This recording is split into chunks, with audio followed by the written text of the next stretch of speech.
Numa população idosa, é realmente necessário a gente fazer um controle rigoroso do sobrepeso, da obesidade? Vamos discutir um pouco disso aqui a respeito nesse vídeo de hoje. Eu sou o Dr. Alex Benevides, cirurgião cardiovascular, e aqui na internet ajudo homens a aumentarem o seu desempenho físico e mental em 8 vezes, mesmo após os 50 anos. Olha só, a gente sabe que populações envelhecem, um processo natural, um processo fisiológico, um processo inerente ao ser humano, tá? Mas populações envelhecem com fatores muito variados de influência, desde fatores ambientais, fatores culturais, fatores econômicos. Tudo isso vai ser marcante no ponto de partida até o ponto de chegada para a gente fazer uma análise nesse respeito. Vamos considerar a população brasileira adulta a partir dos 21 anos e uma população brasileira em idade avançada a partir dos 60 anos, 65 anos. E aí a gente consegue começar a individualizar alguns conceitos. A gente consegue individualizar que milhões de pessoas nesse período de vida adulta, entrada em vida adulta, masculino, homem, brasileiro, já entra na idade adulta, nessa idade considerada adulta, com 5 ou até 15 quilos, olha isso, dados do IBGE, 5 a 15 quilos acima do peso considerado normal pelo IMC, tá? Então a gente já tem esse primeiro dado para trabalhar, e aí a gente vê qual é a evolução dessa população ao longo dos 30 anos, para chegar ali dos 20 até os 50, 40 anos, dos 20 até os 60 anos, como é que ela evoluiu, tá? A gente vê que esse processo todo, ele acaba sendo muito, vamos dizer assim, influenciado por aparecimento de doenças crônicas, evolução no padrão financeiro dessa população, evoluções tecnológicas, sociais que vão sendo agregadas em relação à mudança de paradigmas da própria sociedade. Então tudo isso vai influenciando no tipo de envelhecimento barra ganho de peso que vai acontecendo nesse processo todo, tá? Então, uma coisa que surgiu recentemente e que está influenciando muito nas decisões alimentares, no padrão alimentar e no padrão de controle de peso da nossa sociedade são as medicações antidiabéticas injetáveis, as canetas para controle de pressão, de peso. Então, o que a gente tem? Que essas canetas estão amplamente difundidas, muita gente tem acesso a elas e muita gente acaba usando-as com a finalidade de estética, de controle de peso, basicamente para estética. Isso acaba tendo influência considerável na saúde, temos perda de peso também, mas a gente precisa lembrar que a perda de peso, ela em geral, a partir de 60 anos se dá, a partir de 50 anos, na verdade, se dá de forma mais ou menos uniforme entre a massa magra e a massa gorda. A gente vai acabar perdendo duas basicamente de modo igual, tá? E aí, com a influência dessas medicações, a gente tem uma perda muito mais acentuada. Então imagina, você levou ali 20 anos, 30 anos para chegar naquele peso dos 60 anos, e agora a gente vai ter, pelo uso de medicação, uma redução de mais de 20, 25% de peso em um período pequeno, de 1 a 2 anos. Então isso acaba dando repercussões metabólicas muito importantes, tá? Então uma coisa a ser considerada é a velocidade do ganho ou da perda de peso, seja ela no paciente jovem, mas principalmente no paciente com mais idade, tá? E o padrão de IMC que a gente vai ter para trabalhar. Então se a gente considerar que o IMC acima de 30 para obesidade, grau 1, 33, 35, para a gente ir progredindo em obesidade, grau 2 e 3, a gente vai ver que um sobrepeso, ele já começa a ser um padrão muito difundido e que não tenha tanta influência nas alterações metabólicas, muito mais relacionadas à obesidade, grau 1, 2 e 3, tá? Então, o que a gente tem? Que o envelhecimento, a partir dos 30 anos, que é onde já começa a ter um padrão mais marcado de envelhecimento, acaba diminuindo quantidades iguais de massa magra e massa gorda, se a gente não tomar nenhuma atitude assim consciente, nenhuma medida ativa para influenciar nesse processo, tá? E aí esse ganho de gordura acaba sendo proporcional, vamos dizer assim, o ganho que você tem de peso em relação ao acúmulo de massa gorda e acúmulo muito pouco de massa magra. Então a gente tem uma inversão da relação entre a massa gorda e a massa magra. sendo que a massa gorda não se distribui em padrão subcutâneo, se distribui basicamente em padrão abdominal, visceral, que é a gordura mais inflamatória que a gente tem em termos de circulação sistêmica.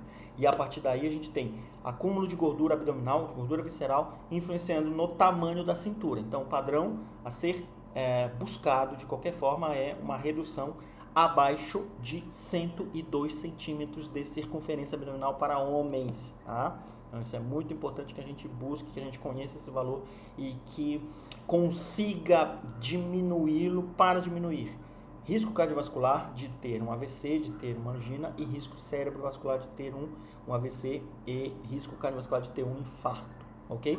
Então, aí essa cintura abdominal, essa padrão de gordura visceral vai acabar aproximando essa população de resistência à insulina. A insulina não vai dar conta de pegar toda aquela glicose que está circulando ali no sangue em excesso e transportar para dentro da célula, porque a célula fala, eu já não preciso de mais glicose, eu já tenho toda a energia que eu preciso. Aquilo vai ser um excedente, vai ficar circulando ali, vai aproximar essa população, logicamente, do diabetes, tá?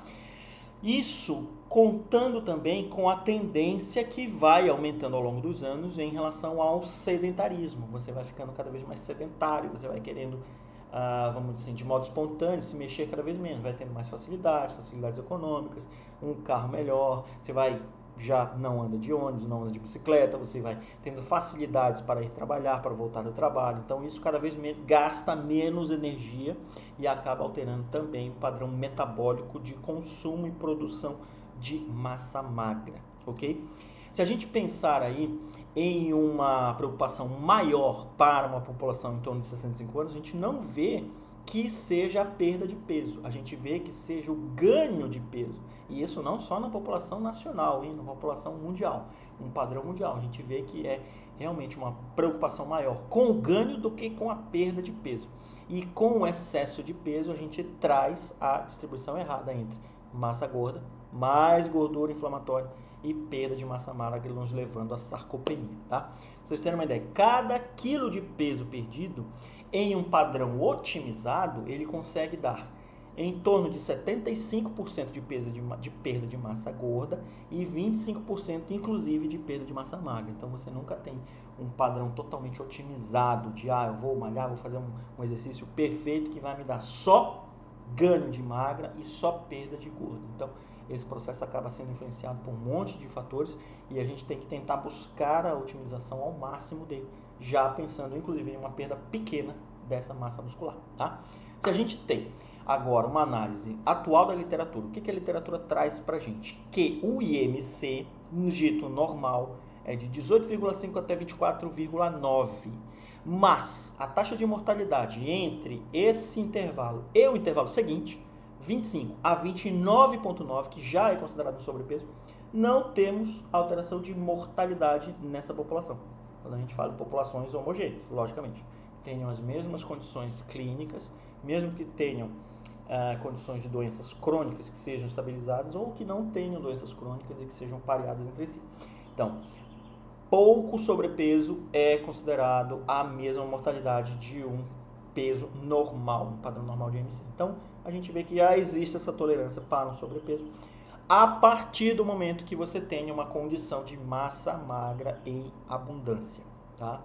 E aí a gente vê que a mortalidade para baixo peso, abaixo dos 18,5, e para um sobrepeso, na verdade, para uma obesidade acima dos 33, acima dos 30 já começa a mudar de figura, mas basicamente acima dos 33 de IMC, você tem uma diferença importante, estatisticamente significativa, de mortalidade em relação ao peso alto e em relação ao peso baixo, comparados a esse nosso intervalo aqui de normalidade barra sobrepeso leve, vamos dizer assim, tá?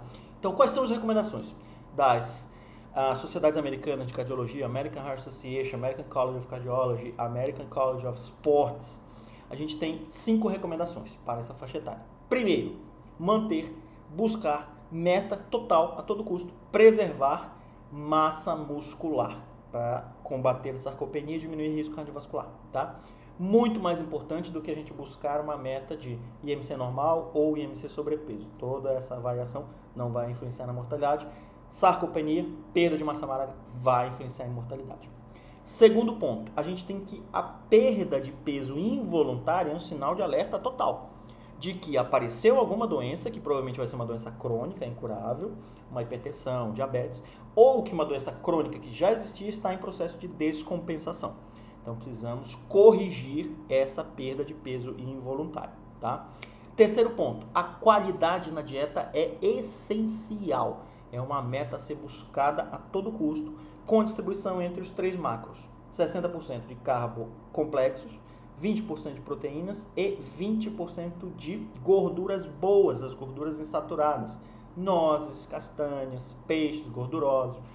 A distribuição entre esses macros vai fazer diferença na sua longevidade, na sua autonomia, na sua saúde.